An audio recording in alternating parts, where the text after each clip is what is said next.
क्या आप भी अमिताभ बच्चन की तरह बिटकॉइन में इन्वेस्ट करके अमीर बनना चाहते हैं? अगर हाँ, तो ये वीडियो आपके लिए है। इस वीडियो को अंत तक ज़रूर देखें। तो आइए सबसे पहले हम लोग ये जानते हैं कि क्रिप्टो करेंसी होता क्या है। क्रिप्टो करेंसी को निकालने के लिए जो प्रोसेस होती है उसको क्या कहा जाता है? क्रिप्टो करेंसी को निकालने के लिए जो प्रोसेस होती है ना, उसको कहा जाता है माइनिंग।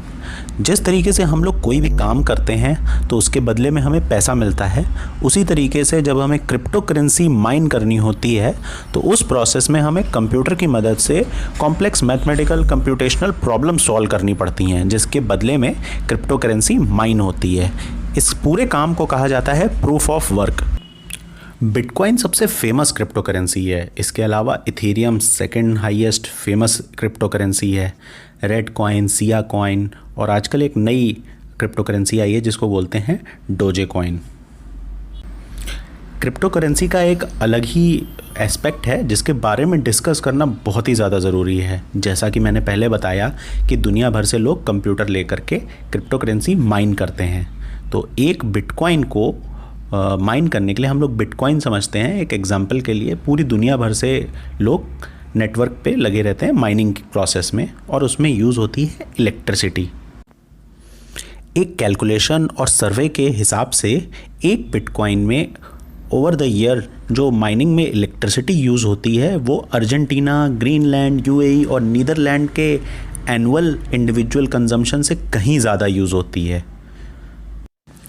अब हम बात करते हैं इंडिया के बारे में, और जब इंडिया की बात होती है तो क्रिप्टो करेंसी बिल 2021 जो कि आरबीआई लाने वाली है, ये सबसे इम्पॉर्टेंट बन जाता है।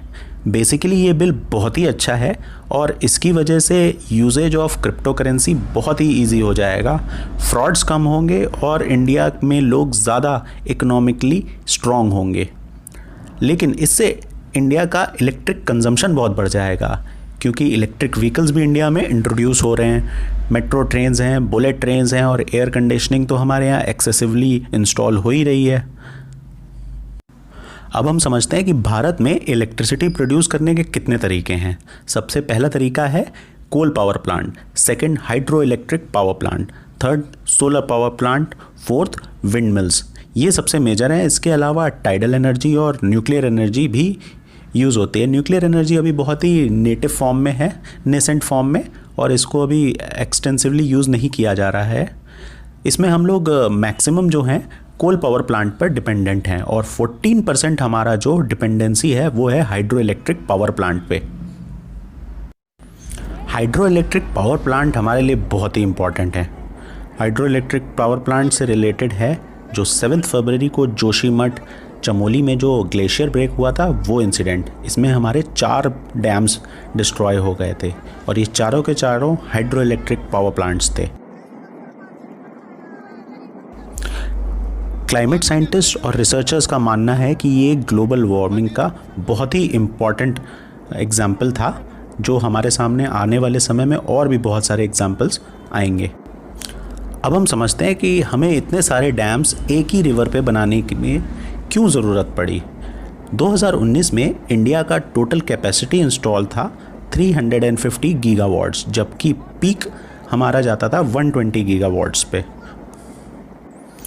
अब क्योंकि हमारा एनर्जी कंजम्पशन इंक्रीज़ हो रहा है और फ्यूचर में हमारा एनर्जी कंजम्पशन इंक्रीज़ और ज़्यादा होगा, तो उसको पूरा करने के लिए हमें अभी से प्रिपरेशन करनी पड़ेगी, जिसकी वजह से different type of sources of energy को इंस्टॉल कराना पड़ेगा। हाइड्रो इलेक्ट्रिक पावर प्लांट्स उसी का ही एक हिस्सा हैं। तो अब हम समझते हैं कि ये जो डैम्स थे ये हमारे लिए ग्लोबल वार्मिंग को कैसे बढ़ाते हैं, इनके बारे में कुछ बात करते हैं। तो सबसे पहला काम जो डैम्स का होता है वो वाटर को स्टोर करने का होता है, पर असली में लार्ज सरफेस एरिया में जब पानी वो लोग स्टोर करते हैं और रोकते हैं तो वहाँ पे इवेपोरेशन ज़्यादा होता है। Secondly, slowly and gradually reverse के साथ आया हुआ जो सेडिमेंट्स है वो स्टोरेज कैपेसिटी को भी कम करता जाता है। थर्ड, डैम्स में एक्वेटिक प्लांट्स ग्रोथ भी प्रमोट होती है। इन प्लांट्स की ट्रांसपिरेशन इवेपोरेशन रेट को बढ़ाती है। हर साल करीब 170 क्यूबिक मीटर वाटर इवेपोरेट हो जाता है, जो कि 7% है fresh water consumed by all humans. Number 4, dam अपने आसपास के माइक्रो क्लाइमेट को भी डिसरप्ट करते हैं, consuming temperature fluctuation. Dams river का नेचुरल फ्लो और कंपोजिशन भी डिस्टर्ब करते हैं। रिवर से छोड़ा गया पानी जब हाई एनर्जी और लो सेडिमेंट्स लिए हुए होता है। नंबर 6, डैम से निकलने वाला वाटर फ्लो इंसीजन को बहुत ज़्यादा इंक्रीज़ करता है। इंसीजन क्या होता है?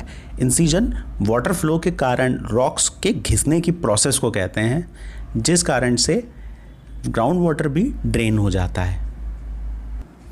फाइनली अगर हम क्रिप्टो करेंसी में इन्वेस्ट करते हैं आज, तो ये हमारे कल पर बहुत बड़ा क्वेश्चन मार्क होगा, क्योंकि माइनिंग में इलेक्ट्रिसिटी कंज्यूम होती है और इलेक्ट्रिसिटी हमारे फ्यूचर में क्लाइमेट कैलेमिटीज़ को बढ़ा लेगी। तो नेक्स्ट टाइम अगर आप अपना सोच रहे हैं पैसा इन्वेस्ट करने का क्रिप्टो करेंसी, बिटकॉइंस या किसी भी अलग NFTs में, तो उसके पहले ये एस्पेक्ट ज़रूर ध्यान में रखें।